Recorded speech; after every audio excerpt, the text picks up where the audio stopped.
Boston Celtics come through in the clutch. They steal game 3. They are now 1 win away from the NBA Finals. Let's talk about it right now on the Locked On Celtics podcast. Thanks to Blockbuster Brand, it's holiday season, drop Jrue in the mix. And 3 from KP, no we not on the Knicks. Flushing competition like Al on Giannis. Juice and Big Juice, still Beantown's finest. Banner 18 going up in the rafters. Watch the C's game in locked on after. Karalis on the breakdown, clutch like a tip from D. White on the breakdown. John on the mic, documenting domination. Matter pen a back bay, it's all C's nation. Rain and Jace, how it started, raising business, how we finish. Locked on Celtics pod, home of the winners. Peace. Hey there, welcome back to the Locked On Celtics podcast, right here on the Locked On Podcast Network, where it's your team every day, and I got you covered every single day, Monday through Friday, plus a bonus podcast, which is Sunday. It's very much a Sunday here. So subscribe wherever you get your podcast, watch the show on YouTube. Let me know what you think in the comment section. I'm John Karalis. If you're new to the show, I used to play a long time ago. Now I'm covering the Celtics for Boston Sports Journal. I'm a beat writer. I'm here at the Gainbridge Fieldhouse after the Boston Celtics 114-111 win over the Indiana Pacers in Game 3, a game that they didn't lead through basically all of the second, third, and 99% of the fourth quarter. But they managed to come back, steal this win, a 13-2 run over the final couple of minutes of the game to seal this thing. And an interesting performance, because I was getting, into, disagreements, let's say, online with people about, here come the Celtics, unfocused, unserious, and so on and so forth. I didn't think this flow of the game was unserious and unfocused. I thought they actually came out pretty focused in the first quarter. This looked to me like a typical Celtics kind of slow burn loss to start, because they came out and they played well. Jayson Tatum in the first half was awesome. They put up 32 points in the first quarter. They just couldn't stop the Pacers, who came out and were just blistering hot, right? They got big performances out of Andrew Nembhard, TJ McConnell. What did I say at the end of the last podcast? Don't sleep on this Pacers team, because as much as Tyrese Halliburton, who missed this game, as much as he enhances what the Pacers do, don't sleep on them, because he's not everything the Pacers do. I don't know how anybody could have watched games 1 and 2 and said that's a Tyrese Halliburton centered offense. That offense is high powered. It moves, the pace, the unpredictability, the chaos, all of that stuff that we've been talking about. Tyrese Halliburton makes it better. He can do spectacular things, but he's not the driver of that offense. He's not he's not a heliocentric player there. So I'm not really surprised that the Celtics had a battle on their hands. I'm not really surprised that the Pacers were able to come out and score. Now, was I surprised that they shot like 70% in the first half? Yeah, that's not supposed to happen more than once in the playoffs. They did it in Game 7 against the Knicks, but they're still out here shooting extraordinarily well. So the Celtics came out, I thought, with good energy, and I thought in the first half, mostly kind of good first quarter, mostly kind of good defense that the Pacers were scoring on. Not great, not always great, some mistakes, but not the type of defense that would give up, what was it, 69 first half points. That's not a nice first half performance for the Celtics defense, but that's not what I thought they were doing in the first quarter. In the second quarter, they started to slip, because I think the Celtics offense was starting to slow down a little bit, but the Pacers offense was heating up. It was just getting better and better and better. And that was Nembhard's big quarter. And the turning point came, and Jayson Tatum laid this out after the game. A few minutes to go in the third quarter, maybe Horford as well. About 5 minutes to go in the third quarter, Joe Mazzulla tells the team, stop feeling sorry for yourselves. This is how this is supposed to go. This is how, embrace the fact that you're down, right? The message, everybody was consistent in how this went.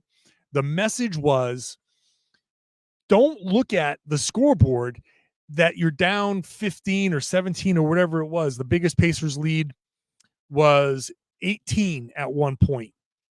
Don't look at that scoreboard and be like, "Oh, woe was me!" Like, "Oh, we're so sad. Look at us. We can't hit shots like they are, and they can't miss." And like starting the game starts to get away from them. Mazzulla gets them all together and says, "You are on the road in an Eastern Conference Finals game. Game 3, their first game here. They're undefeated at home. What did you think was going to happen? Of course you're going to be down. So stop feeling sorry for yourself about being down and figure out how to get out of this." And that's talk about a life lesson. When things aren't going your way, stop crying about how things aren't going your way and figure out how to get out of the tailspin. And they started to do that. They started to pick up a little bit higher defensively. They stopped letting the Pacers get deep into the paint, where the Pacers, they scored 111 points and they had 68 points in the paint. That is an outrageous number. But the Celtics defense stopped letting them just do whatever they wanted on offense, and they started to get stops. And next thing you know, they walked the lead down.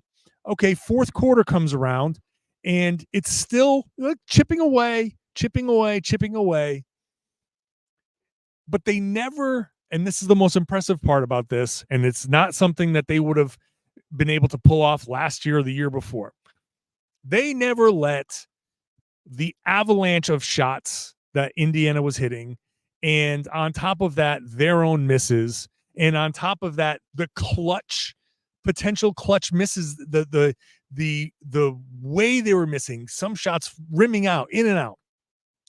They never let that get to them to the point where they were like, "Oh, forget it. Let's just go win game 4 and let's go home and win this in 5 and be done with it," which would have been a very easy thing for the team to do. No, they kept on coming. And in the fourth quarter, yes, I'm obviously very impressed with how they closed the game. But even before that, the Pacers were trying to close this game out. They hit like 3 or 4 shots in a row, and Boston just came down and kept on answering. The Pacers were trying to pull away, and what they couldn't do, they couldn't stop Boston all of a sudden. The Celtics were hitting shots. Jaylen Brown's monster dunk on, I think it was Miles Turner. They just kept on coming. Derek White, struggling all night from 3, finally hits one. He was 2 of 8 from 3, and he hits a big one. Jayson Tatum, who had an amazing night. His shooting slump, seems to be broken. 5 of 10 from 3 for him.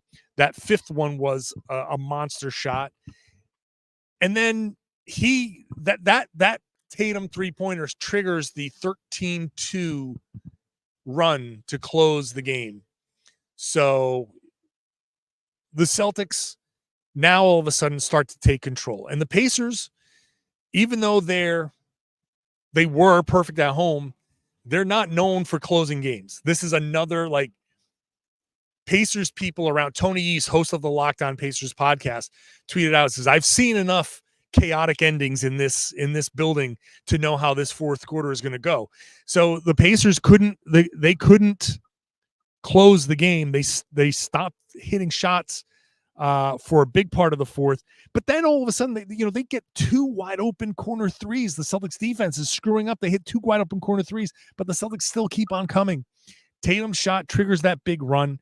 He finds Al Horford in the most no-look passes I've ever seen in my life. Like, seriously, Tatum is in this. If you're watching on YouTube, I'm here at Gainbridge Fieldhouse. It happened right behind me over my left shoulder.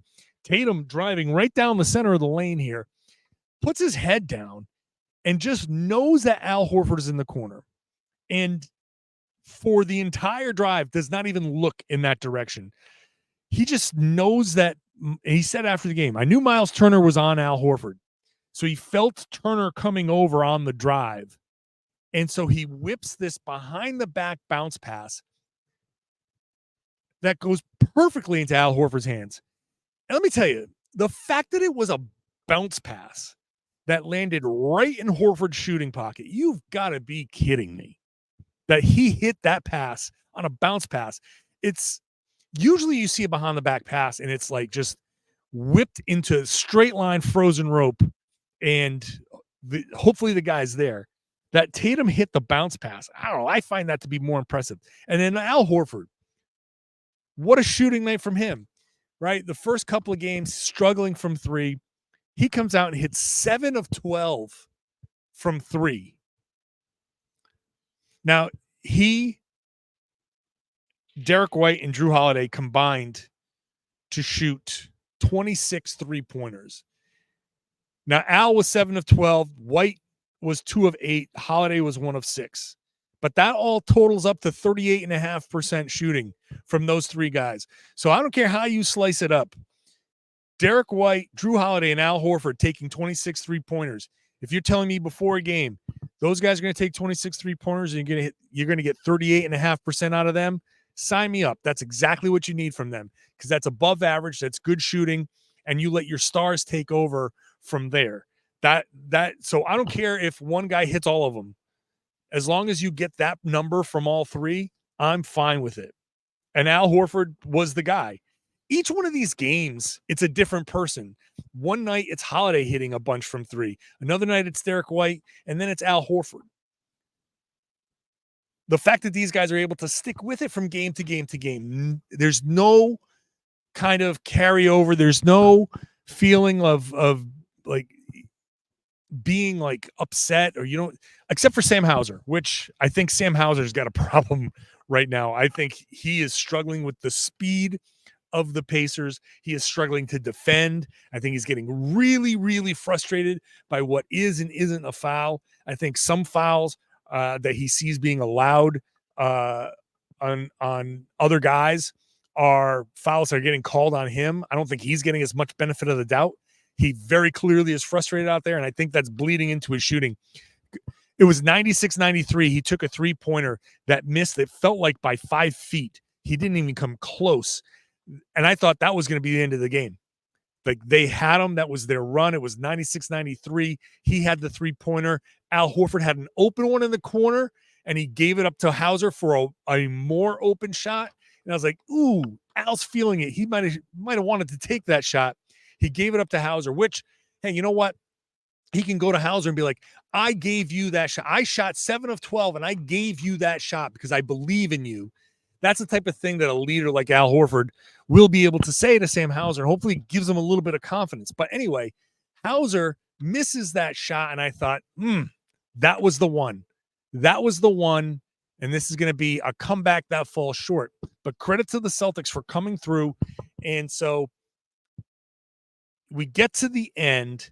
Tatum misses a layup. Maybe he gets fouled. Maybe he doesn't. Doesn't matter. Pacers are coming down. And call me crazy, I feel like this is the basketball version of the Malcolm Butler interception in the Super Bowl, mostly because Butler, collided with, I forget who it was, the wide receiver. There's like a collision and he comes away with the ball. And it felt like the basketball version of that, where it's, who did he steal from? Nemhard? I forget. But they collide, they go chest to chest, and he kind of gets in there and steals the ball. Like, there's two bodies come together, and Horford comes away. Holiday comes away from it all with the ball. So it felt a little bit like it's a little splash of Malcolm Butler in there. You tell me if I'm crazy or not, but that's how I felt.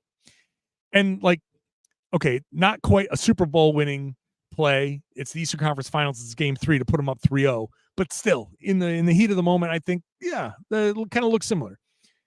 That play, amazing instincts, amazing. Like, Al Horford was like, you've got to be kidding me how amazing that play was. I'm so lucky to play with him. Jayson Tatum gushing about Jrue Holiday. Holiday was questionable before the game. You hear people talking, and it's like, this dude was like dead. He was out. There was no way he was going to play. He skipped shoot around. he was in bed with the chills and a fever, and he just kind of like slept it off the whole day and came in. He said, Eastern Conference Finals, I'm not missing this game. And it felt like maybe he was getting subbed in and out like quickly, like, okay, do you have energy? Good, stay. If you don't have energy, coming out, catch a breath for a little while. It was a weird substitution pattern, but I mean, they managed to get him 38 minutes. Is that right? 38:07. So maybe offensively not his best like overall shooting night, but he came through, scored the last 5 points. He had the and one, so he gets the bucket where Jayson Tatum like punches the air, is showing a ton of emotion. He hits the free throw, then he comes down, gets that steal, gets the fouled, and hits those 2 free throws. And shout out to the Pacers for like their final play, that like lining up like a football team, like a flag football kind of 4 guys, interweaving, and freaking Aaron Nesmith gets free to the point after the game, like it ended, and Derek White and Jaylen Brown like talking to each other, like it's almost like, what were you doing? Why did you do this? Why did you do that? That was almost the game tying 3 from Aaron Nesmith. Creative as hell, man. I got to give the Pacers a ton of credit.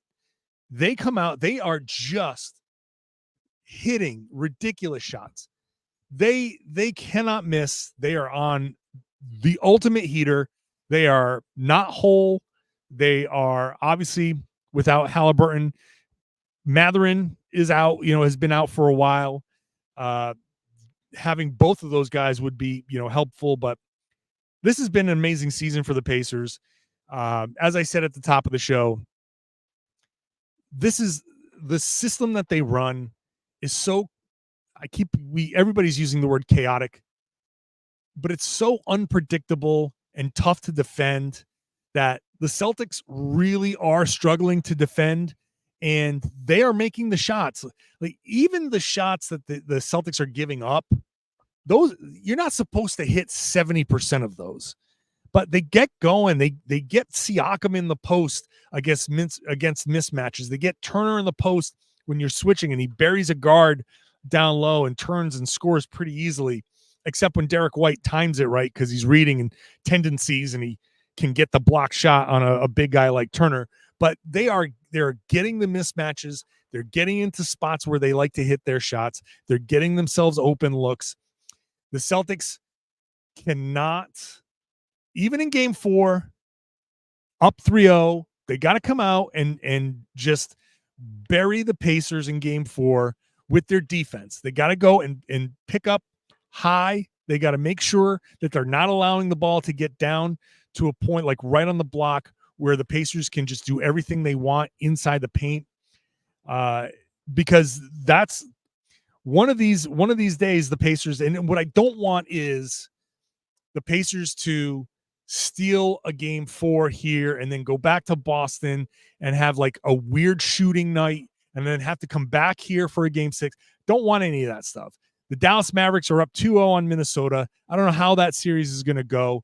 Going back to Minnesota, I assume that they're gonna be better there, and that series can go long. This is another opportunity for the Celtics to get some rest and get everybody fully healthy. I don't know what Kristaps Porzingis is going to be like. I saw him walking around. He looks like he's walking around totally fine. But that's just walking around. Does that mean he's ready to play NBA basketball? I don't know. If he is 100% healthy, and I will address what a lot of people are saying. People are saying they're up 3-0. They don't need him. Extra rest can't hurt. But to me, it's like a health meter in a video game, right? If you're playing a video game where you're fighting with somebody and your health meter is as high as it can go, it's full. There's nowhere else it can go. If it's full, it's full, right? There's no amount of rest that's going to make him healthier. If he's 100% and he's ready to go, and there's one more game here on Monday, if he is 100% and able to play with no risk of re-injuring that particular thing, then play him. Get him, even if he gets another week off afterwards, get him some game reps. Get him whatever game reps you can so he can start to knock off some of the rust, so he can start to get back into some kind of shape. You cannot duplicate a basketball game for getting a basketball player in shape. You cannot duplicate that. So if, and this is the biggest if, it's the caveat I'm throwing out there for, like, this is just the caveat when it comes to Porzingis. Not if he's 99.9%, not if he's 99.99999%, 100%. If he's 100% and he's ready to go, then he should play. Maybe on a minutes restriction, 20 minutes, whatever, little stints, 5 minutes, then sit, get him tested, get evaluated. How does it feel? Great. You get your win back, go back in and play those quick stints. So 20, 25 minutes, get him those reps, get him a little bit of time, get him feeling opponent bodies jostling him and all of that stuff. That's valuable. So if he's free, if he's available, if he's 100%, he should play in game 4. If he's not, then he shouldn't. It's very simple. I don't care that they're up 3-0. Get him those reps, finish this thing off, and go home to Boston and be done. Take your week or 2 or however long it's going to be. It's going to be a while. Get yourself healthy. Everybody, Jaylen Brown's he didn't really mess with his wrist or anything like that, but any little nagging stuff, any Al Horford, get him back up to 100%. So yeah, that's what the Celtics should do. All right. Who else? Let's go. Shout out to Jaylen Brown, 24 points. Didn't shoot from 3 well, but attacking the basket, he just got everything that he wanted attacking the basket. He was really good, especially early in the game. Tatum, like I said, had a really great game, 36 points, 10 rebounds, 8 assists, no turnovers, just 1 turnover for Jaylen. The Jays were great. 60 points combined for those two. That's exactly what your 2 stars should be doing. Great game from them. It talked about Horford, Derek White, another rough one for him, but he'll break out of it. The bench, 4 points off the bench is going to be a little tough. You're going to need a little bit more than that. Pritchard didn't do anything. O'Shea Brissett, who was really good in game 2, not as much, but Xavier Tillman, got a shout out to Xavier Tillman before I wrap up. He was a plus 12, team high plus 12 in 13 minutes. Came in, was able to play physical, was able to switch, was able to really help that Celtics defense. I think things stabilized a little bit with him in there. Again, his father died over the weekend. So as Joe said after the game, just thankful that he's able to be here. That's thankful that he's, willing to be here. And that's important, and I can just say that as from a basketball player perspective, there is real solace between the lines. There's real solace in a locker room. It's not surprising to me that a person who suffers a personal tragedy wants to be around his team, his teammates, around the court, because that's a place where you go where things make sense. You're comfortable there, and it's very easy to kind of feel better, around brothers in the locker room, around, a place that just you're at your most comfortable for sure. So I can understand why he's back and playing, and I'll just leave it at that. So that's it. That's the game. I'll be back with more thoughts after I rewatch the game, for the Monday podcast, but this is your bonus podcast, Saturday heading into Sunday. It's a Sunday morning for you. Wake up, enjoy bask in the glory of a Celtics win. Don't listen to the people who are like, oh God, they only beat the Pacers by 3, like whatever. You're up 3-0. You're 1 win away from the NBA finals. Like everybody else can say what they want to say, but everybody else would trade positions with the Boston Celtics. And that's all you need to know. So that's it. I'll be back with the Monday podcast, full podcast, 30 minutes, rewatching and getting a little bit more into detail of that. And then we're going to have some fun all week long, hopefully trying to figure out how to talk about all the downtime the Celtics have. Make sure you're subscribed to the podcast. If you're new to the show, please do subscribe. It really helps, even on YouTube, even if you're getting it via the algorithm. Subscribing really helps because the subscriber numbers entice other people to subscribe and check out the show. So that's very helpful. Get into the comments section. Let me know what you think and share the podcast. Spread the word. Tell everybody they should be listening to and watching the Locked On Celtics podcast here on the Locked On Podcast Network. It's your team every day.